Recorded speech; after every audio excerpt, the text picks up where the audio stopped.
नमस्कार दोस्तों, स्वागत है आपका YouTube चैनल मानव जीवन पेशा 80 में। दोस्तों, इन 4 तरीकों से होता है महिलाओं का खतना।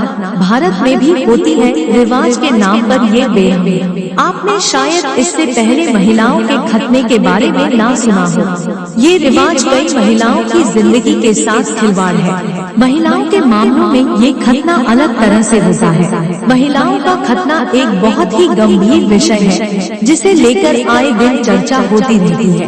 वो महिलाएं जो इससे होकर गुजरी हैं, उन्हें इसका दर्द जिंदगी भर झेलना पड़ता है। ये प्रथा क्रूर ही नहीं, असामाजिक भी है। लेकिन गम की बात ये है कि इस प्रथा के विरोध में ज्यादातर आवाज नहीं उठती है। इसके पहले भी हम फीमेल जेनिटल म्यूटिलेशन पर चर्चा कर चुके हैं। स्टोरी करने के बाद जिन कमेंट्स को मैंने सुना, उन्हें सुनकर मैं हैरान रह गई।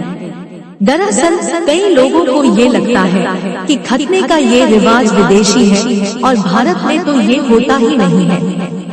ये एक मिथक है कि भारत में महिलाओं का खतना नहीं होता है। दाऊदी बोहरा मुस्लिम समुदाय की महिलाएं आज भी इस दंश को झेल रही हैं। इसके खिलाफ कई मुहिम भी चलाई गई है, लेकिन सच्चाई को छुपाया नहीं जा सकता है। क्या पुरुषों और महिलाओं का खतना क्या होता है एक बराबर? जो लोग ये समझते हैं कि ये पुरुषों के खतने की तरह ही होता है, उन्हें मैं बता दूं कि ये उससे 100 गुना ज्यादा भयावह और खतरनाक होता है। इससे महिलाओं की सेहत पर कोई असर नहीं पड़ता, बल्कि इसके कारण तो उन्हें कई बीमारियां हो जाती हैं। पुरुषों का खतना जिस तरह से होता है, उससे उन्हें कई तरह के इन्फेक्शन से बचाया जा सकता है। उनके जेनिटल एरिया की स्किन के ऊपरी हिस्से को निकाला जाता है, लेकिन महिलाओं के साथ ऐसा नहीं है। महिलाओं का खतना, जिसे धार्मिक भाषा में खफ्स कहा जाता है, वो धार्मिक किताब दामुल इस्लाम पर आधारित है। इसमें क्लिटोरिस का ऊपरी हिस्सा हटा दिया जाता है। कई मामलों में तो पूरी की पूरी आउटर वेजाइना को ही हटा दिया जाता है। इसे ना तो मेडिकल सुपरविजन के अंतर्गत किया जाता है और ना ही इसके बाद कोई सुविधा दी जाती है। मेल म्यूटिलेशन में कुछ हेल्थ बेनिफिट्स तो होते हैं, लेकिन फीमेल म्यूटिलेशन से तो सिर्फ नुकसान ही होता है। लेकिन नुकसान तो महिलाओं का हो रहा है, इसलिए नियम बनाने वालों को कोई फर्क नहीं पड़ता। इस प्रैक्टिस के खिलाफ कई महिलाएं अपनी आवाज उठा रही हैं। यूनिसेफ की कई स्टडीज ये बताती हैं कि अब इसका विरोध दुनिया भर में हो रहा है। आखिर कैसे किया जाता है महिलाओं का खतना? सबसे बड़े दुख की बात तो ये है कि जब किसी लड़की के साथ जेनिटल म्यूटिलेशन होता है, उसे कई तरह के हेल्थ रिस्क भी झेलने होते हैं। सबसे पहले तो मैं आपको बता दूं कि इस तरह के प्रोसेस को अंजाम देने वाली कोई मिडवाइफ या फिर नॉन मेडिकल नर्स करती है। वर्ल्ड हेल्थ ऑर्गेनाइजेशन ने FGM फीमेल जेनिटल म्यूटिलेशन को नॉन मेडिकल कहकर डिस्क्राइब किया है। यहाँ महिलाओं के जेनिटल्स को अलग अलग तरह से काटा जाता है। इसे करने का कोई भी मेडिकल कारण नहीं है। FGM अधिकतर चाकू, कैंची, स्केलपेल, कांच के टुकड़ों या रेजर ब्लेड से किया जाता है। महिलाओं का खतना 4 तरह से किया जाता है। एक क्लिटोरिडेक्टोमी। इस प्रोसेस में क्लिटोरिस के कुछ हिस्से या पूरी की पूरी क्लिटोरिस को ही निकाल दिया जाता है। 2 छंटाई। इस प्रोसेस में न सिर्फ क्लिटोरिस को अलग किया जाता है, बल्कि इनर लीबिया, वेजाइना के आसपास मौजूद लिप्स, जिसे फोरस्किन भी कहते हैं, को भी हटा दिया जाता है। इस प्रोसेस में अंदरूनी लीबिया को ही हटाया जाता है, बाहरी वेजाइनल लिप्स को छेड़ा नहीं जाता। 3 इन्फिब्यूलेशन।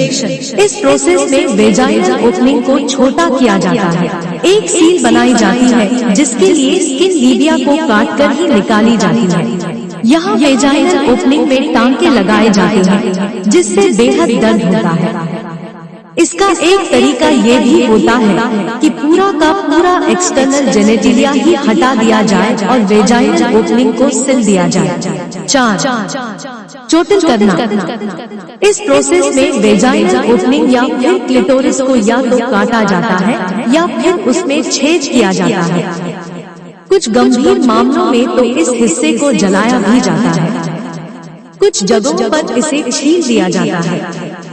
खतना से होने वाली मेडिकल समस्याएं।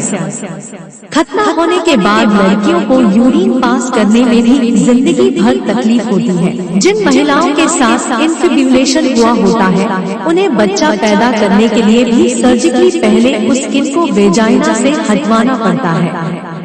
खतना होने के बाद वेजाइना में ब्लड क्लॉट जमने की दिक्कत भी सामने आती है। ऐसी महिलाओं को कई तरह के गायनेकोलॉजिकल इश्यूज होते हैं। कब किया जाता है खतना? महिलाओं का खतना बचपन में ही किया जाता है। 2 से 3 साल से लेकर 15 साल की उम्र तक ये कर दिया जाता है। इसे सेक्सुअल इच्छाओं को रोकने का एक तरीका माना जाता है। प्यूबर्टी के शुरू होने से पहले ही इसे करना सही समझा जाता है। ये धार्मिक महत्व रखता है, लेकिन क्या वाकई इसकी जरूरत है? यूनिसेफ की रिपोर्ट मानती है कि दुनिया भर में 2 करोड़ से ज्यादा लड़कियां ऐसी हैं जिन्हें किसी न किसी तरह का खतना झेलना पड़ा है।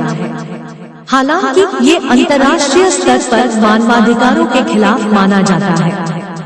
ये सिर्फ फिजिकल वायलेंस नहीं करता, इसके कारण लड़कियों को जिंदगी भर का साइकोलॉजिकल ट्रॉमा भी हो जाता है। क्या FGM से हो सकती है मौत? इसका जवाब है हाँ। महिलाओं के जेनिटल म्यूटिलेशन का प्रोसेस उनकी मौत का जिम्मेदार भी हो सकता है। इससे कई मामलों में लॉन्ग टर्म कॉम्प्लिकेशन हो सकती हैं।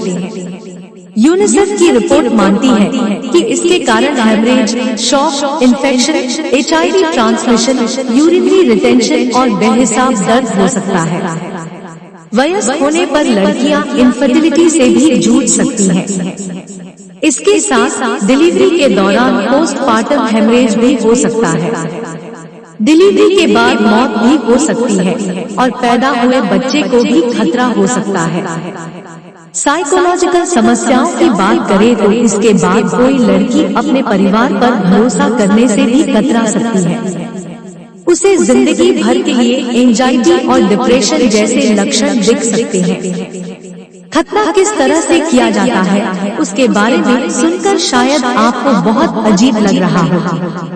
जिस तरह से महिलाओं का खतना किया जाता है, वो ये बताता है कि हम किसी भी बेरहमी को रिवाज का नाम दे सकते हैं। खुद दाऊदी बोहरा समाज की महिलाएं इसके खिलाफ आवाज उठा रही है। भारत के अलावा दुनिया में कई देश तो ऐसे हैं जहां 90% महिलाओं का खतना हुआ है। कई देशों में ये मेडिकल ऑपरेशन की तरह किया जाता है। खतना कहने को तो एक शब्द है, लेकिन कई महिलाओं के लिए ये जिंदगी भर का जख्म बन जाता है। अगर हमारी स्टोरी से जुड़े आपके कुछ सवाल हैं, तो वो आप हमें आर्टिकल के नीचे दिए कमेंट बॉक्स में बताएं। हम आप तक सही जानकारी पहुंचाने का प्रयास करते रहेंगे। अगर आपको ये स्टोरी अच्छी लगी है, तो इसे शेयर जरूर करें।